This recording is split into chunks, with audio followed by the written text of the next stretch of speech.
Getting back to the channel, like this time we're discussing the worst licensed video games. E.T.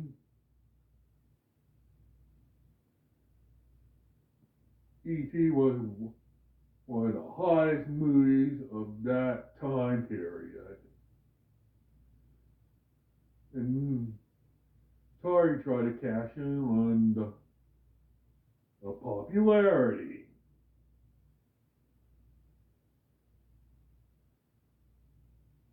The game ended up, oh, everybody knows the story. The game ended up filled with bugs, glitches, because they rushed through development and they had to have it on the shelf during the holiday season. The sales ended up disappointing, and it's one of the major contributing factors of the market crashing in '83.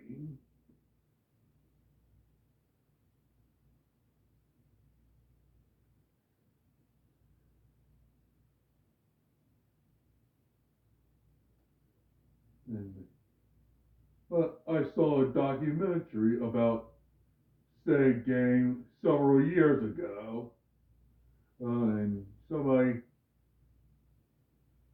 dug up the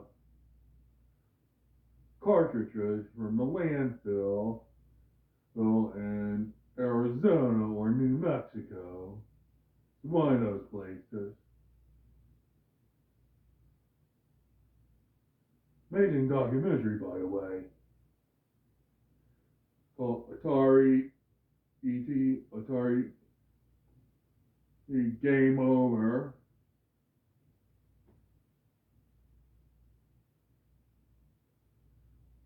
Spirit, bouncing around between generations, years, and so on. We fast forward to early 2Ks. Anyway, this one is Men in Black 2. That's one of the games I got when a former neighbor stole the GameCube to me and my older sister.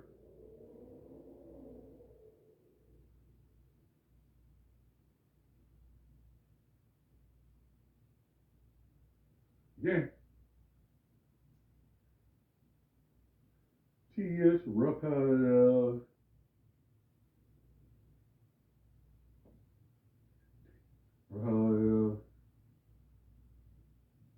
vaguely based on the movie.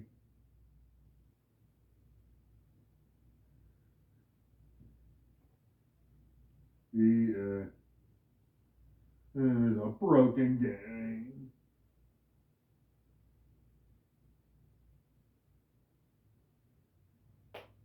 Damn right it is a broken game.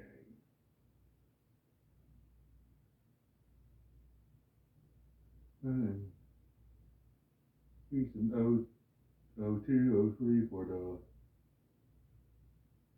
6th-gen consoles.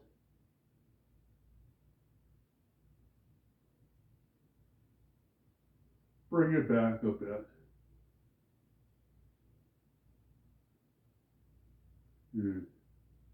Time Cop in 1995 for the Super Nintendo.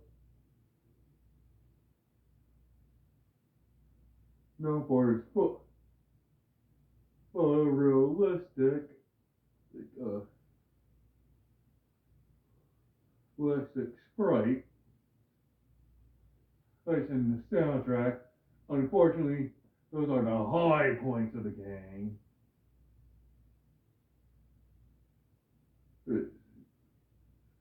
Dicey collision detection, and doesn't follow the plot of film.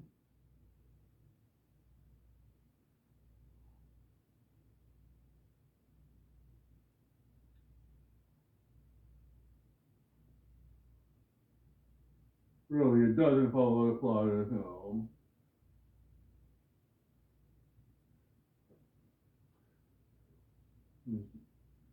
Well,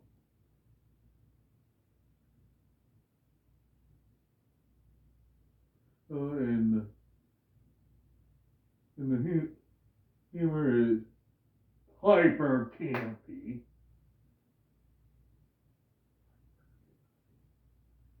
and it's one of the campiest games on the system. Next will be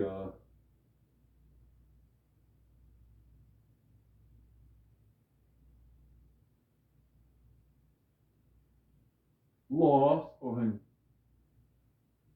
the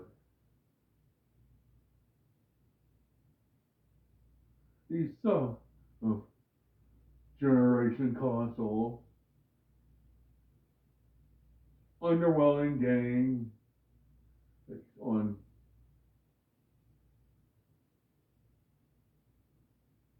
show I had a hard time getting into. But more questions. Game, the game is just convoluted as the show was.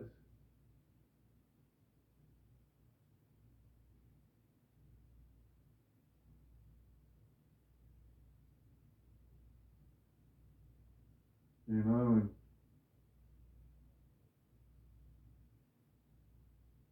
in that same generation consoles, we got Prison Break. Break released in '09, and it doesn't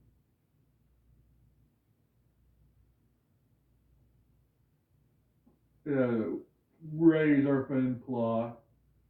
The only high point is voices and likenesses of the actors from the show.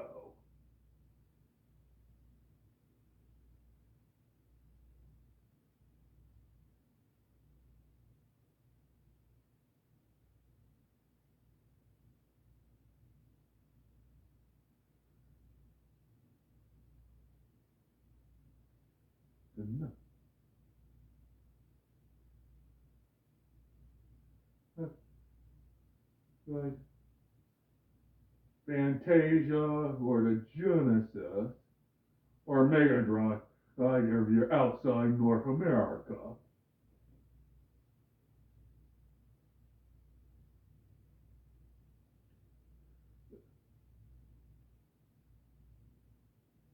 It, like for granting rush group development to coincide the 50th anniversary of the classic anime feature from Disney.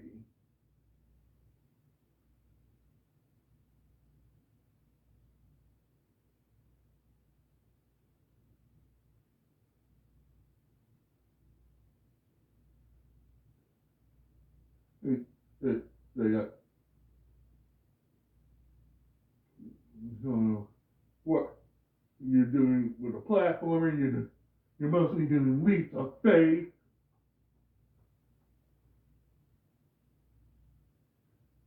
They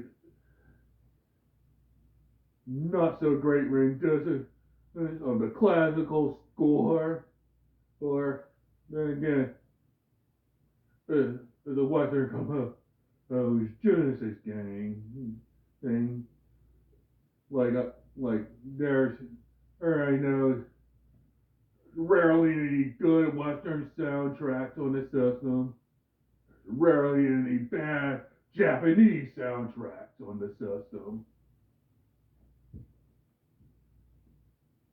and that's what, and I mostly like lean more towards a Japanese developed game on that system.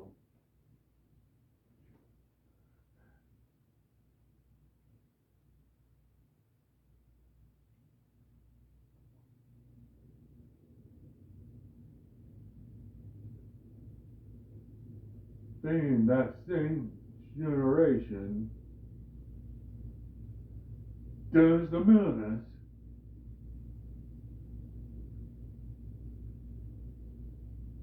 It's the Ocean release of Unfinished Game.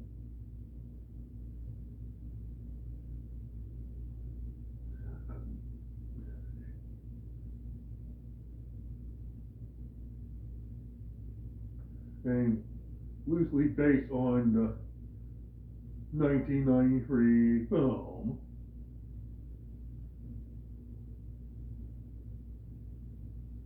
Bro,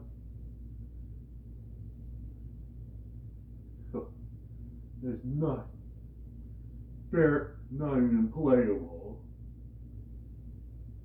Or without using cheats.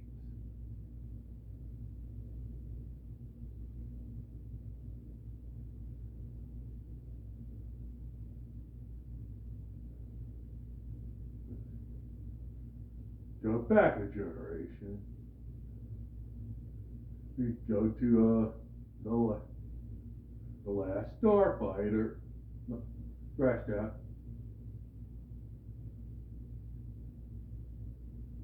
Nightmare on Elm Street.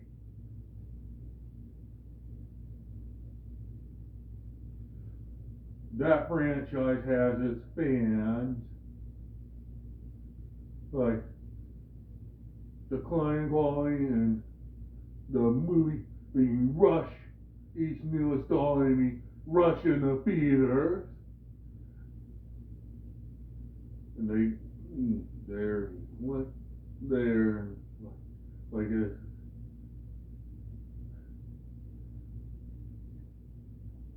not not the high quality license you never thought.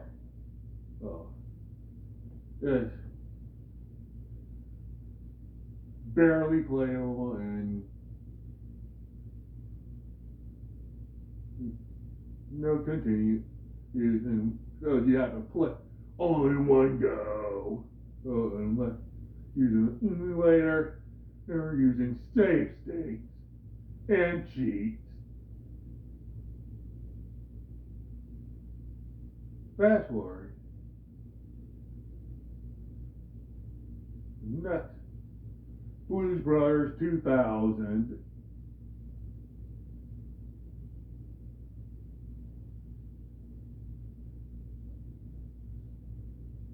A broken 3D platformer from 2000 based on the 1998 film.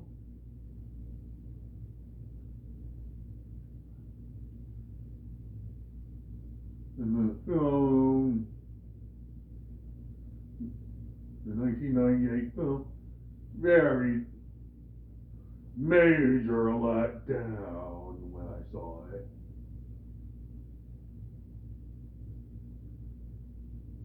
The film lacked the charm, weight, witness, and comedic timing first film had.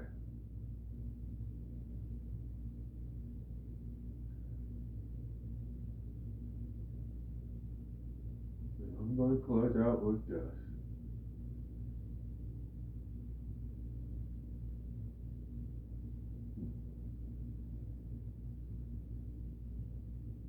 Universal Soldier are on the Genesis. This last Mega Drive. Well, we're not that great. And there's a reskin and Turrican well-known shooter, or an excellent shooter, or on the Euro Micros.